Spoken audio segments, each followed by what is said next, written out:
7 metai.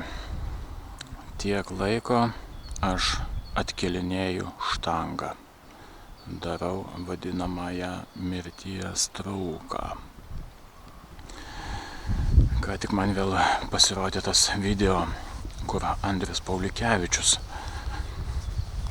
rodo savo klientui, kaip daryti mirties trauką.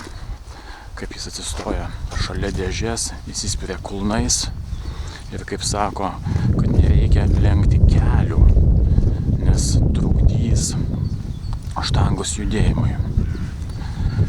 Todėl aš norėčiau, kad jūs stebėtumėt, aišku, jūs stebėsit mano šią treniruotę ir suprastumėt, kad šitie didžiausi specialistai, kaip Andrius Paulikevičius ir visi kiti fitneso guru, nebūtinai labai jau daug supranta. Jie žino savo papildus, savo paslaptėlės, savo kaip kiek ko padozuoti, kaip ką užpompuoti, kada išeiti į labiausiai užpompuotą ir labiausiai išmyštą formą. Jie šitą žino. Jie džiugina žmonių akį savo raumenų grožiu. Bet tai neturi nieko bendra su realiu gyvenimu. Aš sakau, aš nieko prieš šitos žmonės neturiu. Jie yra kultūristai. Kultūrizmas yra grožio konkursas. Tai nėra sportas. Bet ne apie tai, apie mirties trauką. Aš darau 7 metus. Ir aš dariau ir klaidų, ir ne klaidų. Bet štai dabar aš esu jau labai stipriai pasistumėjęs. Aš nežinau, kas bus toliau, nes aš be galo esu laimingas. Man patiko, ypač nuo 4 priėjimo. Nežinau, gal todėl, kad ten moteris gražiai pasisukinėjo, labai užveda. Smulkmenų nėra, žinokit. Aš savame, aišku, savo žmoną myliu, man čia net nėra jokios kalbos, bet čia yra grožis. Aš sakau, jeigu jūs nenorit būti vien tik tarp vyrų, kaip mes gėjai, vien tik tai pumpuoti ten savo viršutinę dalį, tai atsiminkit, moterims nieko nėra gražiau už užpakalius. Užpakalius ir storas kojas. Raumeningos. Todėl aš sakau, aš neseniai pirkau naują aprangą vasarą jau. Man padavė Rimas iš Umarų, jeigu kam reikia, tai važiuokit į Umarus, ten geriausiai išrenka, iškart duoda, jokių problemų, nereikia pačiam knystis. Tai aš matavausi, poką pirkau, vieną užsimaunu, kitą niekad neužsimaunu. Kas čia yra? Davė abu M dydžio, o pasirodo, aš užsimoviau L dydžio, o M man neužlindo. Net ant šlaunų. Bandžiau tenais ir diržus, galvoju, kad tik nesuplėšyčiau. Štai, ką reiškia treniruotės mano. Šiknai, vadinasi, yra ir kojos, net per kojas, nes negalėjo pralysti. Taigi, mano mirties trauka, tai nėra nugaros lankstymas. Na jo, lenk nugarą, jeigu esi vergas. Nugaroj ten nieko nėra.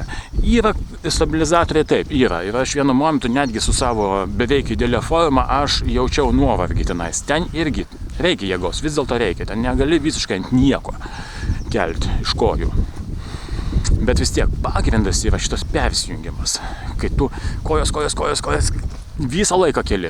O čia Paulikevičius, oi čia keli iki kelių ir paskui užbaigi tenais kažkaip tenais, jau su šikna tenais.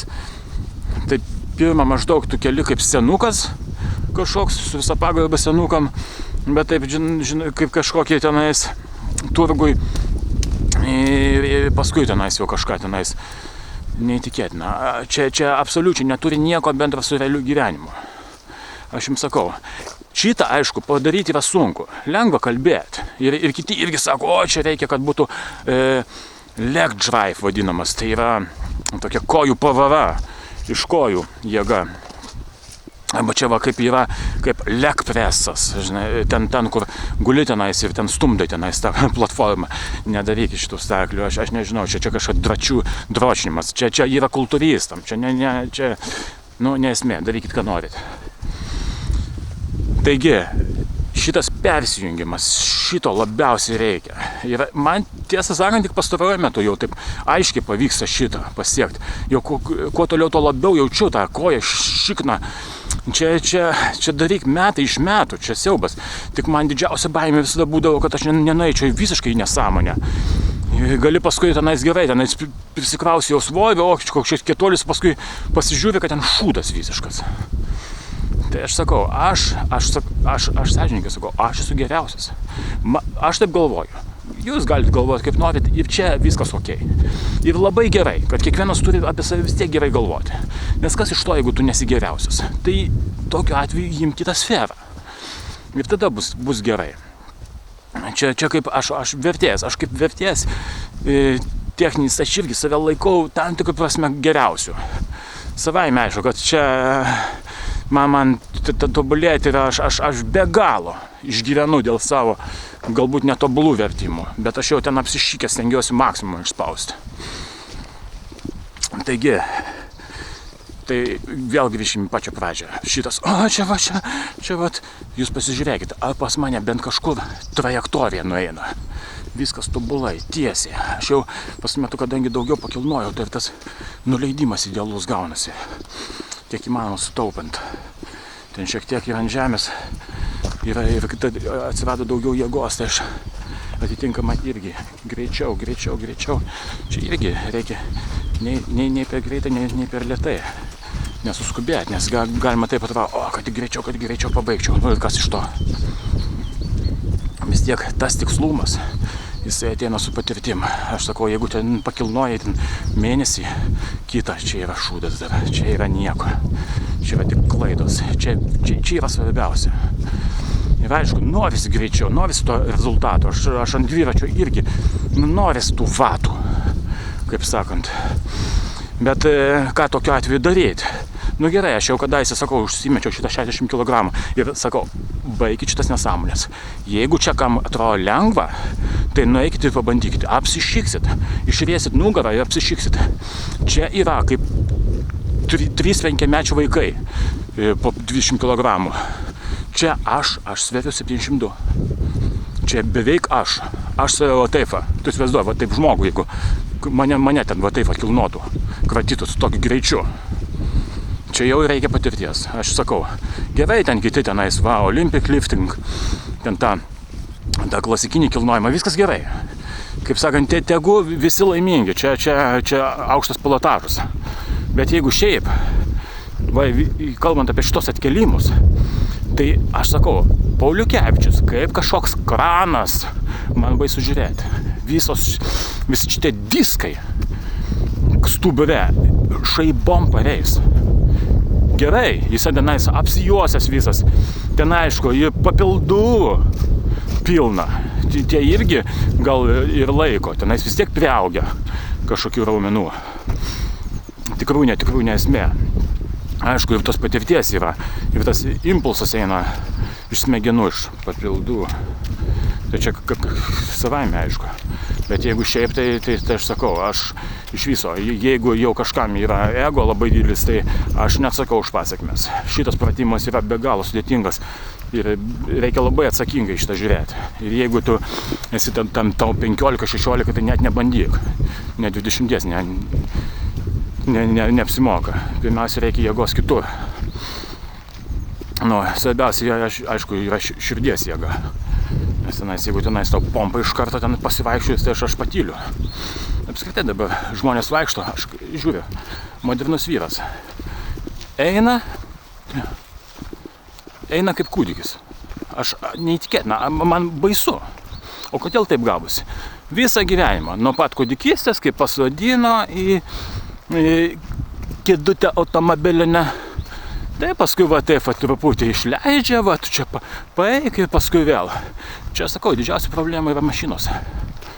Ir mašina, be mašinos kaip be pimpalo. Ir va prašom, kojos išlenktos į kitas pusės. Aš sakau, neturi kojų, neturi nieko. Čia sporto klube pagrindinis pratimas čia turėtų būti. Bet aišku, aš nesiūlau daryti. Apskritai, geriausiai yra vaikščiot, geriausiai yra važiuoti dviračiu, geriausiai yra bėgti. Va, bėgti yra geriausias pratimas. Jeigu paimt, jokio kito pratimo nereikia. Taigi, pabaigai noriu pasakyti, neklausykit šitų kultūristų kaip Pauliukevičiaus. Kiekvienas gali sučiulpt, susileist papildų ir paskui tenais švaistysis svoris. Jis vienam video pasakė, ai, aš su kitu, aš virš 200 kg nekeliu, nes bijau. Ką reiškia papildai? Ne tai, kad negaliu, eina, signalas eina iš smegenų, bet bijo nusiplėšti viską. Tai kas sako, čia vis tiek reikia darbo, čia vis tiek sunku. Baikit. Aš sakau, aš patyliu ir aš norėčiau, kad jie būtų atviri. Gerai pagal įstatymus pasakytų, čia aš papildus vartoju, o ne taip, kad paskui kiti tiki. Kiti net 40-mečiai galvoja, kad čia visi natūralūs. Aš sakau, neįtikėtinai, čia kaip vaikui sakyt, kad kalėdų senelio nėra.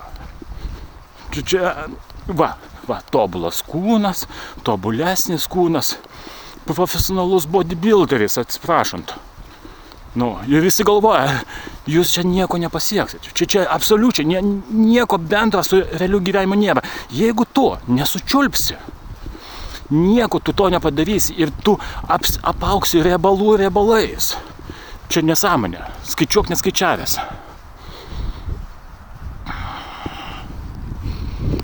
Jau galva baigėsi. Juostelė. Ne, dar ne. Taigi, visus su pavasariu. Ir